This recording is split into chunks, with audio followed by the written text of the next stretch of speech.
नमस्कार, आप देख रहे हैं पंचायती राज न्यूज और मैं हूं आपके साथ कंचन। ज्ञातों की बालाघाट सिवनी लोकसभा के प्रत्याशी भुवन सिंह कोडराम ने सभी जिले वासियों को डॉक्टर भीमराव अंबेडकर जी की जयंती पर शुभकामनाएं प्रेषित की। उन्होंने कहा कि एक योग्य व्यक्ति को सांसद बनाकर भेजे जिससे वो जिले की समस्या को उठा सके और जिले का विकास कर सके।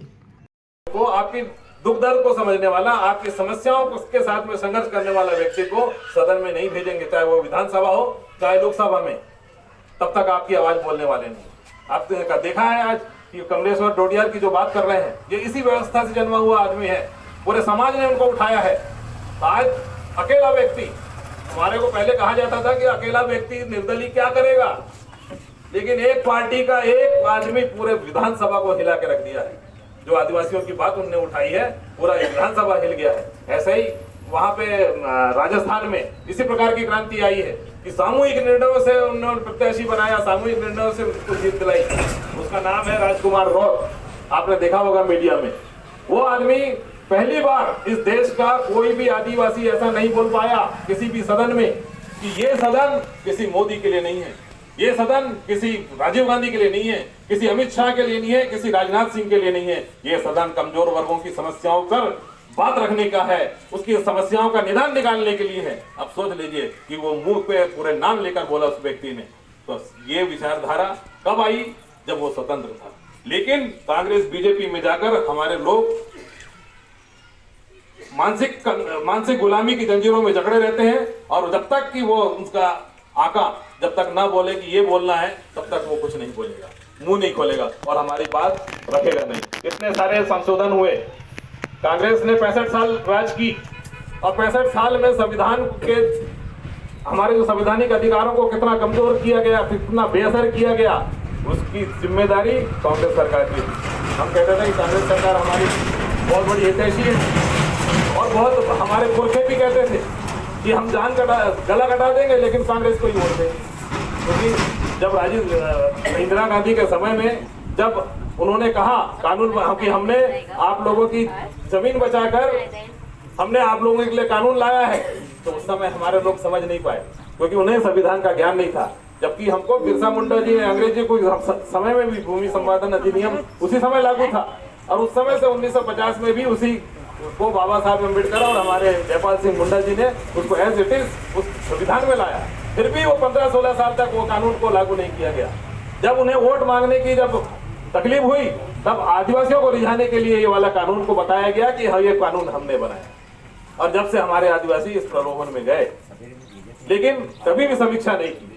तो मैं बस ज्यादा और बोलना नहीं चाहूंगा, बस इतना ही कहना चाहूंगा कि इस गांव का बेटा आपके सामने आशीर्वाद लेने आया है, और कहीं ना कहीं आप मुझे अपना आशीर्वाद से अगर सांसद पहुंचाते हैं तो मैं आपको विश्वास नहीं दृढ़ संकल्प लेता हूं कि इस बैयर क्षेत्र को जिला बनाने के लिए और यहाँ के विकास करने के लिए सारी संभावनाओं के लिए मैं बिल्कुल अपना संघर्ष करूंगा, और अपनी बात को दबंगगी के साथ में उस सदन में रखूंगा।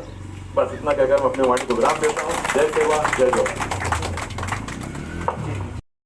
जी बताएं, लोगों के बीच में जा रहे हैं, किस तरह का आपको सिंपैथी मिल रही है?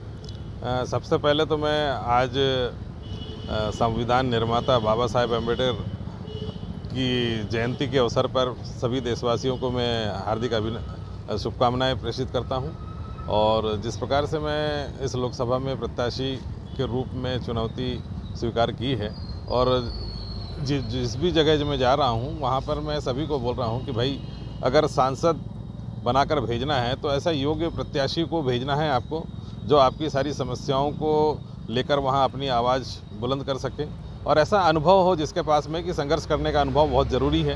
क्योंकि देश की सबसे बड़ी एक संस्था है सांसद, जहाँ पे कानून पास होते हैं, जहाँ पे सारी योजनाओं को एक आकार दिया जाता है, और ऐसी जगह में अगर योग्य व्यक्ति पहुँचे जिसे अपने सामाजिक और राजनीतिक अनुभव जो है वो उसके पास में हो, वही व्यक्ति को पहुंचाने के लिए हम जब बात रखते हैं तो सभी लोग स्वीकारते हैं इस बात को लेकर, और मनन भी करते हैं कि वाकई जब तक योग्य व्यक्ति संसद तक नहीं पहुंचेगा, जब तक कुछ होने वाला नहीं है।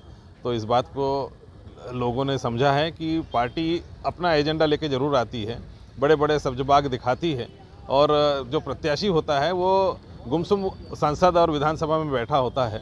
तो इस बात को लोगों ने स्वीकारा है और ये बात ज़रूर कहा है कि वाकई योग्य व्यक्ति वहाँ तक पहुँचाएँ, चाहे वो निर्दलीय हो, चाहे वो बड़ी पार्टियों से हो। लोगों को क्या अपील करना चाहेंगे आप लोगों को? लोगों से यही अपील करना चाह रहा हूँ कि देश की सबसे बड़ा जो मंदिर है, उस मंदिर में योग्य पुजारियों को भेजिए ताकि आपकी आस्था का ध्यान रखते हुए सारी समस्याओं को निजात दिलाने और निराकरण करने के लिए वो एक अच्छा कार्य कर सके और इस लोकसभा बालाघाट लोकसभा के सर्वांगीण विकास का वो ध्यान रखे और हर नागरिक को उसके मौलिक अधिकार मिल सके और इस देश के संविधान और लोकतांत्रिक व्यवस्था की रक्षा कर सके और उसका पालन करके इस देश के नागरिकों को एक अच्छा सुनहरा भविष्य उसके सामने में वो करवा सके। सभी मतदाता साथियों, आपका मैं हार्दिक सेवा जोहार करता हूं और आज फुले जयंती के अवसर पर सभी का हार्दिक अभिनंदन करता हूं और आज मुस्लिम समाज के जो ईद का जो पर्व है उस पर सभी देशवासियों को मैं ईद मुबारक बात करता हूं। और साथियों, जैसे कि अभी पूर्व वक्ताओं से आपने सुना है कि इतनी कितनी समस्या जिले में है और इस देश में है और इस देश की राजनीति जो 75 वर्ष बीत जाने के बाद कैसी रही है उसकी सारी दास्तान आपके सामने रखा है। और हमारी भी यह समीक्षा है कि इस देश में 75 सालों में जो सत्ता काबिज रही है उन सत्ताओं ने हम आदिवासी, ओबीसी, दलित, वंचित, कमजोर वर्ग के साथ में किस प्रकार से न्याय किया है उसकी दास्तान आज हमारे विकास की जो गंगा है वो दिख रही है कि कितनी मैली हो चुकी है। तो साथियों, आप जो सरकार यहाँ पे कायम है उस सरकार को बनाने वाली कौन है, इस बात को आपको समझना होगा। क्योंकि इस देश में जिस ताकत जो अदृश्य रूप से काम करती है इन पार्टियों के साथ में, उस पार्टियों को संरचना करने वाली पार्टी इस देश की कांग्रेस पार्टी है और उसका दत्तक पुत्र बीजेपी है। और एक ही विचारधारा की जो पार्टियां हैं वो कभी कमजोर वर्ग के, आदिवासियों को, दलित को कभी ऊपर उठाने के लिए ऐसी नीतियां नहीं बनाई। और देश के 75 साल बीत गए हैं, अमृत महोत्सव मनाया गया है। किस बात का अमृत महोत्सव मनाया जा रहा है? आज देश के प्रधानमंत्री कहते हैं कि 80 लाख लोगों को मैं राशन देता हूं। क्या देश का विकास वैसा हो पाएगा? क्या ऐसे जो देश में राशन बांटने का काम कर रहे हैं वो क्या देश का विकास कर पाएंगे? और कहते हैं कि विश्व की सबसे बड़ी ताकत, जो आर्थिक ताकत, जो तीसरी ताकत के रूप में भारत देश ऊपर आने वाला है। तो ऐसे प्रलोभन हमको दिखाए जाते हैं, ऐसे शब्दबाज दिखाए जाते हैं। और साथियों, हमारे साथ में जिस तरह से आज आदिवासी, दलित, कमजोर, वंचित वर्ग के साथ में जिस प्रकार से अपराध हो रहे हैं, अभी मणिपुर की घटना के बारे में जिक्र किया गया। 3 महीने तक लगातार 3 महीने तक वहां पर नृशंस हत्या होते रही, लेकिन देश का प्रधानमंत्री मुंह तक नहीं खोला और कहता है कि मैं आदिवासियों का देश में हितैषी हूं और आदिवासियों को बहुत बड़ा सम्मान दिया है। और इस देश में आदिवासियों को राष्ट्रपति का सम्मान दिया है। ऐसी अपनी बातों कर करके हमारे मतदाताओं को लुभाने का काम करते हैं। इस देश की राष्ट्रपति द्रौपदी मुर्मू जी बनाई गई, लेकिन उसकी विचारधारा आरएसएस की विचारधारा है। इस बात को आपको समझना होगा। वो केवल सिंबॉलिक पॉलिटिक्स कर रही है, जिसको सांकेतिक राजनीति कहा जाता है। दिखा दिखाकर अपने सत्ता को मजबूत बनाया जाता है और जो करनी होती है उसके लिए वो कोई जिम्मेदारी नहीं लेती है। ऐसी सरकार है। और साथियों, कि आप इस सबसे बड़ा जो मणिपुर का कांड हुआ है उसमें देश की राष्ट्रपति जो हमारी ज्योति मुर्मू है और उस प्रदेश की जो राज्यपाल थी वो भी अनुसुईया उइके जी हमारे प्रदेश से ही है, वो भी आदिवासी है। और उस प्रांत का जो मुख्यमंत्री था वो भी आदिवासी था। और इतना सब होने के बाद भी आदिवासी पे अत्याचार होना, आदिवासी महिला को नग्न करके उसका बलात्कार करके उसकी हत्या कर देना, ये कहां का इस देश का शासन है? इस देश के शासन में हम कैसे इस पे भरोसा कर सकते हैं? और वही कांग्रेस सरकार चुप रही, कैसे इस सबको होने दी? और जो कांग्रेस सरकार है, जो कांग्रेस पार्टी है, वो पार्टी किस प्रकार की भूमिका निभा रही है ये सबको ज्ञात है। क्योंकि इस जनता पार्टी जो अपनी बीजेपी की पार्टी जो है कांग्रेस का बहुत बड़ा हाथ रहा है, क्योंकि कांग्रेस की जो विपक्ष की भूमिका उसे निभानी थी हर जगह निष्फल रही है, और यही कारण है कि आज तानाशाही रवैया इस देश में चल रहा है। एक संविधान को अलग रख दिया गया है और अपने हिसाब से इस देश को चलाया जा रहा है, तानाशाही रवैया अपनाकर। अब देख रहे हैं कि कितने सारे मुख्यमंत्रियों को अंदर करने का काम छोटी छोटी चीजों के लिए किया जा रहा है, जबकि हमारे आदिवासी जो मुख्यमंत्री थे हेमंत सोरेन, उनको राजस्व का जो प्रकरण था उसको सीबीआई और ईडी कैसे उसको अंदर कर सकती है, जबकि वो राजस्व का मामला था। राजस्व के हिसाब से उस पर मुकदमा चलना था अगर उसने अपराध किया था तो, लेकिन ईडी को जबरदस्ती डालकर उस मुख्यमंत्री को इसलिए अंदर किया गया क्योंकि वो मोदी के किसी भी जाल में फंसने से इनकार कर दिया गया।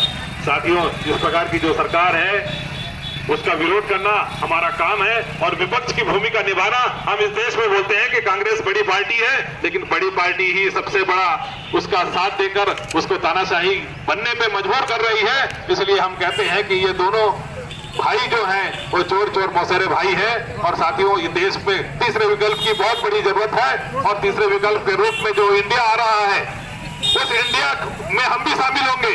हम आज बोलते हैं कि हम निर्दलीय भले ही हैं, लेकिन वाकई हम बीजेपी के खिलाफ में खड़े होंगे और उस इंडिया में शामिल होंगे।